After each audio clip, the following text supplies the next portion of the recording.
Welcome to the deep dive.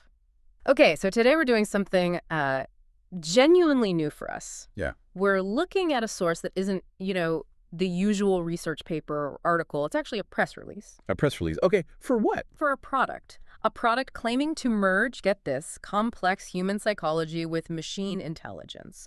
We're talking AI coaching charisma. Wow, okay. That's ambitious. Right. The specific subject is Saphira AI. It's from a company called Sacred Rizz, and they're branding it as an intelligent relationship mentor. Intelligent relationship mentor. Okay, it's a bold claim, yeah.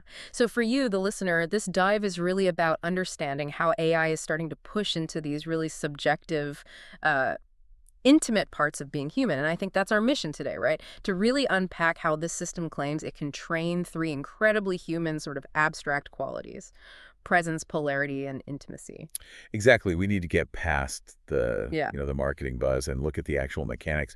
What frameworks did they build to try and make these things teachable by AI? Yeah, precisely. And their core claim really sets the stage. They say Saphira isn't like your average chatbot giving generic advice. Hmm. They position it as a navigation system for attraction. Like it gives real-time strategic directions based on how the emotional vibe shifts in a conversation. Which is just fascinating, the audacity of it. I mean, they're applying algorithms to stuff that most people think is, like, purely intuitive. Or just learn through, awkward real-life experience. Exactly. Trial and error. They think they can actually structure flirtation, structure attraction itself. Okay, so that brings us nicely into their base philosophy, what they call the calibration philosophy. Right. Sacred Rizz basically argues that most guys struggling with dating, let's say, don't need better pickup lines. What they need is calibration.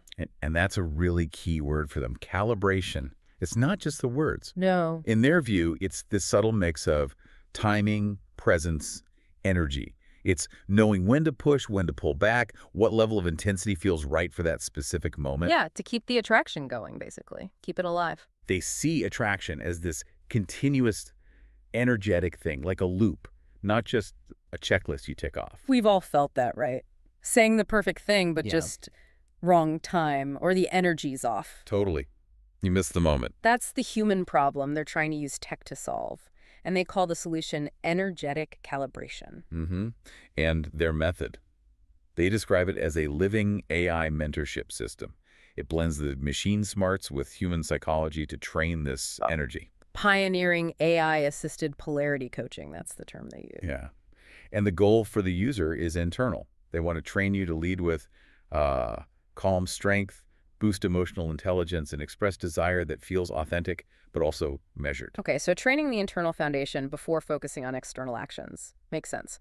But if it's this continuous balancing act, how does the AI actually do the analysis? How does it give feedback? Okay, yeah, good question. That takes us to the core engine, really. It's called Saphira Muse. Saphira Muse. Yeah, described as a custom GPT. It's the strategic co-pilot doing the heavy analytical work. Okay, mechanics time. How does Muse analyze conversations? It uses something they call the energy ladder, right? Right, the energy ladder. It's their proprietary framework. It basically tries to take these fuzzy psychological states and make them measurable stages. It models attraction progressing through 5 levels. Starts basic, playful, then moves up to suggestive, then sensual, then bold. And the top is intimate, playful, suggestive, sexual, bold, intimate. So Muse tries to map where the conversation currently is on that ladder to define the dynamic. So if I feed it a chat log, it tells me, like, you're currently on rung 2, suggestive, and suggests how to get to rung 3. Pretty much, yeah. The feedback system generates 3 calibrated responses for each message you input. 3 options. Yeah, and they're not random. They're designed to match a specific strategic lane. Lanes are playful, mystical, direct, or hybrid. Okay, wait. Playful, direct, I get those. But mystical? How does an AI generate a mystical response? Or hybrid? That sounds kind of vague. Yeah, it does get a bit abstract there. From what we can gather, mystical seems to be about creating intrigue, maybe using ambiguity, indirectness, building tension without being too obvious. Okay. And hybrid is probably just mixing elements, right? Maybe playful and direct.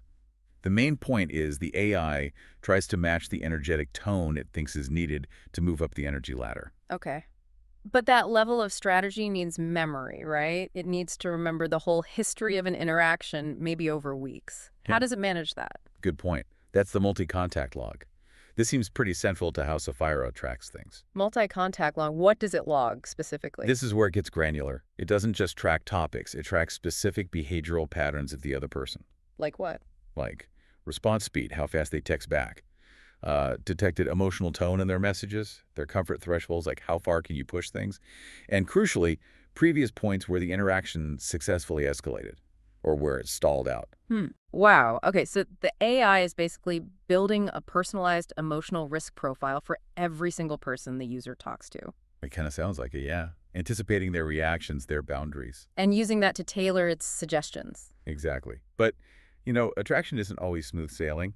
People push back, they test you, they go silent. What happens then? Ah, right. That's where these predefined attraction protocols come in, isn't it? Yes. When Muse detects resistance like a test or silence or someone flaking it, triggers these protocols. And what do the protocols do? Tell you exactly what to say. Not necessarily solve the external issue, it seems. It's more about managing the user's internal state. Ah, okay. The goal they state is to help the user stay centered and never chase or over-explain, which fits their philosophy, right? Yeah. That internal stability is key when facing resistance. Right. Don't react. Stay grounded. Okay, so Muse handles the text-based strategy and analysis, but connection isn't just text. Exactly. Which Yeah. they seem to recognize. So that leads us from the strategic side to the embodiment training. And that's done using the Saphira voice mentor. Yeah, and this might be the biggest differentiator from just, fancy chatbot, the voice mentor. How does that work? It's accessible by phone or a web widget. It creates what they call a safe practice arena. So you can, practice talking? Yeah, do role-playing, flirtation drills, practice these intimacy rituals they mentioned, Yeah. but without any real-world pressure, so you can actually internalize the behaviors. Okay, and the tech behind that, it sounds fascinating. It's analyzing your voice. It is. It uses, apparently, advanced speech analysis algorithms. Looks for key vocal factors that often signal confidence or nervousness. Like what specifically? Things like your speaking pace, your vocal pitch variation, how you use pauses, and even your breath rhythm. Wow.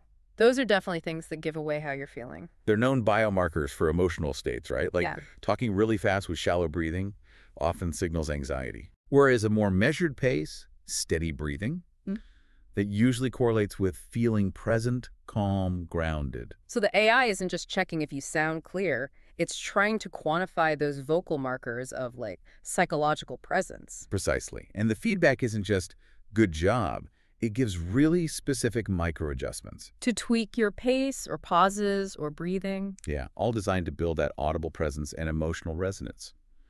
Their stated goal is to make confidence audible, Make confidence audible, huh? suggesting that charisma, or at least parts of it, can be quantified and trained with these feedback loops. It's kind of wild when you think about it. An algorithm teaching you how to sound confident and connected. Okay, so to tie all this together, the strategy from Muse, the voice practice they use, gamification. Through the Rizz score system. A risk score, of course. This is where those three core qualities we mentioned, presence, polarity, intimacy, get quantified and tracked.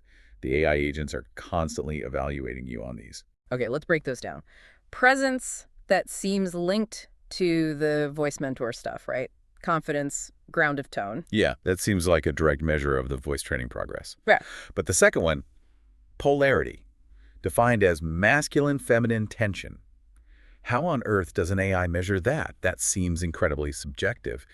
That's the million-dollar question, isn't it? The source material hints that it measures polarity by tracking push-pull dynamics in the text chats. Push-pull. Yeah, like the balance between showing desire or leading the push versus creating space or intrigue, the pull.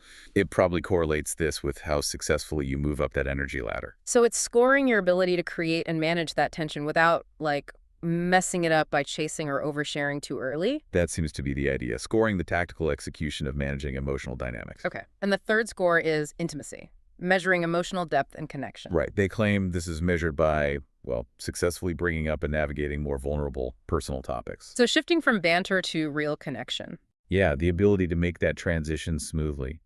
The system likely rewards both starting those deeper conversations and handling them well. And these scores go up as you use the system, do the drills, apply the advice, turning self-improvement into points on a progress bar. That's definitely motivating for some people. Definitely a strong gamification element. Yeah.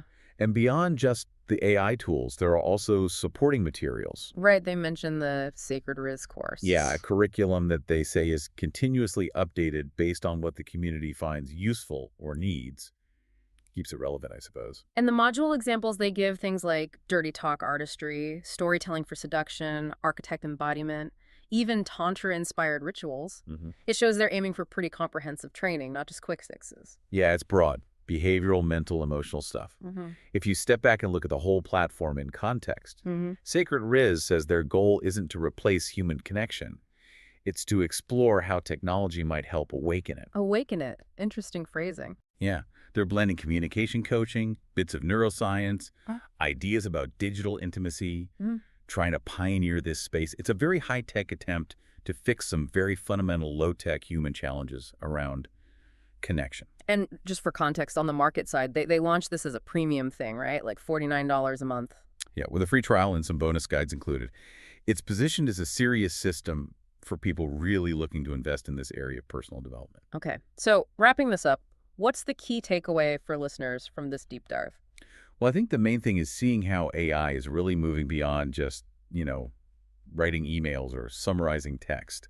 It's now actively trying to coach these complex, subjective, emotional, and behavioral skills. Yeah. And the whole system really relies on whether they're proprietary models, that energy ladder for strategy, the Rizz score criteria for measuring things like polarity and presence actually work. Can they reliably quantify these things? That's the core experiment here. It's the new frontier for this kind of applied AI. Which leads to the really big question, I think. If human presence, that feeling of resonance, this energetic calibration qualities we always thought were sort of magical, unquantifiable parts of charisma, Hmm.